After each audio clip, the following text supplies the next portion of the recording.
नमस्कार, हेडलाइंस बिहार देख रहे हैं आप। मैं हूं आपके साथ प्रियांक सौरभ। बिहार में इन दिनों लालू प्रसाद यादव की जमानत याचिका को लेकर तेज प्रताप यादव ने एक मुहिम चलाया है, आज़ादी पत्र। और इस आज़ादी पत्र को लेकर जब वो जीपीओ कल पहुंचे थे 50,000, तो उस दौरान वह एकदम घबरा चुके हैं। क्या सच में नीतीश कुमार घबरा चुके हैं? इन तमाम मुद्दों पर बातचीत करने के लिए हमारे साथ हैं जेडीयू के वरिष्ठ नेता एमएलसी नीरज कुमार। सर, तेज प्रताप तो सीधे देखिए, माननीय लालू प्रसाद जी के सुपुत्र हैं, तो राजनीति में पद मिल जा सकता है, तो राजनीति में नाबालिग का जैसा व्यवहार है। तो हमारी तो उम्मीद यह थी कि अगर पत्र लिख रहे थे तो जो जिन कारणों से जेल की सलाखों के अंदर वो कैद हैं, अनुमानित 66 बीघा जमीन, 66 बीघा 13 कट्ठा 3.5 दूर, पटना, गोपालगंज, बेतिया सहित उस सब संपत्ति का दस्तावेज भी लगा देते कि हमारे पिताजी इतना शानदार बिजनेस किए, महामहिम राष्ट्रपति जी, की संपत्ति का तो लगा श्रृंखला खड़ा कर दिया।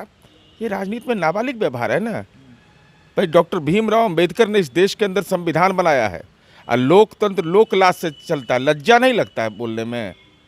कोई सामाजिक न्याय के आंदोलन में जेल की सलाखों के अंदर गए हैं क्या दलितों को मंदिर में प्रवेश कराने के लिए गए? दलितों के प्रधानमंत्री आवास के लिए गए? क्या अल्पसंख्यक के कब्रिस्तान की घेराबंदी के लिए गए? क्या पिछड़े समुदाय के सशक्तिकरण के लिए गए? किस बात के लिए जेल गए हैं? अरे जेल गए हैं राजकोष के खजाने के लिए।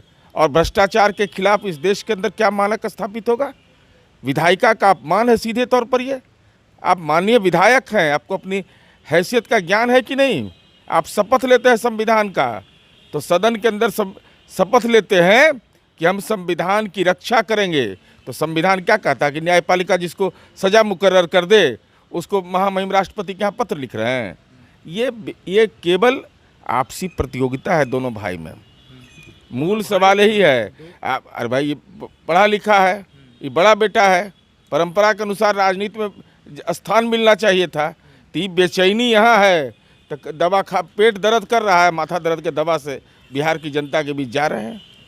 दोनों भाई घोटालों का आरोप लगा रहे हैं और कल कख गघ का मतलब ये विस्तार रूप से बता लाल है जो घोटाला माननीय नीतीश कुमार जी पर आरोप लगा देगा। जैसे हमारी पार्टी के नेता गए थे माननीय उच्च न्यायालय, तो जमानत ले पटियाला कोर्ट जाइएगा, कोर्टवा में जाए में डर लग रहा है। अरे जो फेक नाम से जमीन का निबंधन कराए वह भ्रष्टाचार की बात करता है।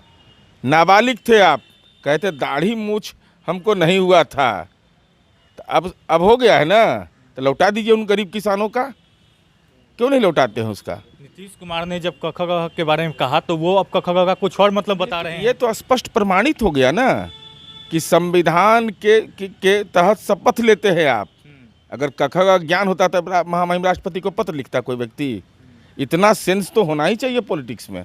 अगर इतना भी नहीं है, जिस घर में 2-2 मुख्यमंत्री रहे हों, अगर इतना भी उनको संविधान का ज्ञान नहीं है कि शपथ ले रहे हैं संविधान के संरक्षण का और संविधान के विपरीत आचरण कर रहे हैं, जो न्यायपालिका के प्रक्षेत्र में है उसमें महामहिम राष्ट्रपति को पत्र लिख रहे हैं, तब पत्र के साथ वो दस्तावेज वो देते कि हम लोग नाबालिग थे, हम लोग नाम पर पिताजी जमीन लिखवा लिए सबका।